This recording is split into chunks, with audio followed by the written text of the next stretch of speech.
Tell us the Mahindra Holidays story. And I remember in one of your interviews, you were talking about why the services business of Mahindra's now contributes significantly to their overall revenue, and why they decided to get into the Mahindra Holidays kind of business, the timeshare business, as opposed to having just hotels. Tell us this story and how did you? What's the the secret of success? When I look back at my time in Mahindra's, which is the last decade, I just exited Mahindra's just about 4 months back. Uh, when I joined Club Mahindra was having some 35 odd resorts and about 160, 70,000 members, roughly, or maybe 150.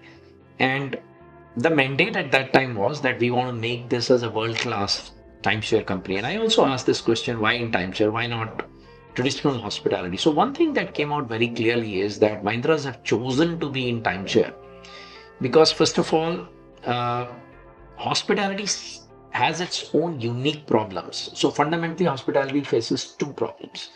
Number one, how to ensure high levels of sustained occupancies.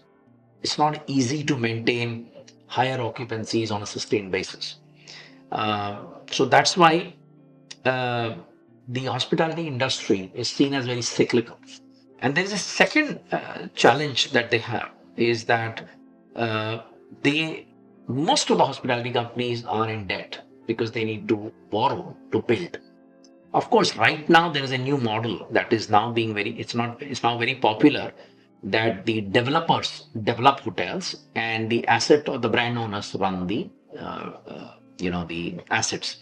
Now, if you go to a typical hospitality business, the barriers to entry are obviously a brand, and to build the brand, you need to invest in your own properties, and then you have to build it up to a point, and after that, of course, you can start managing others' properties.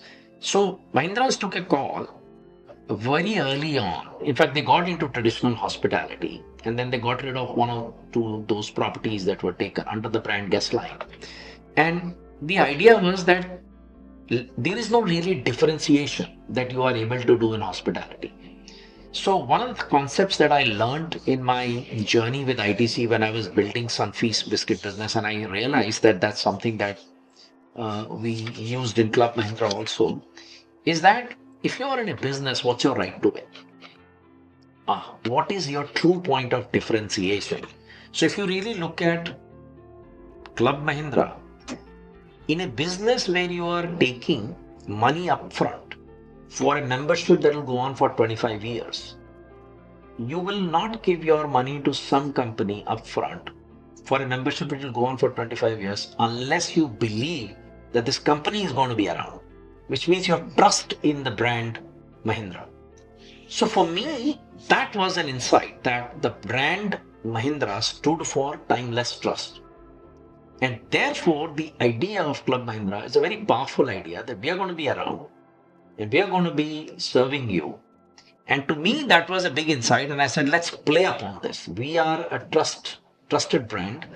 Let's constantly give a message that we are going to be around not only these 25 years, but even thereafter.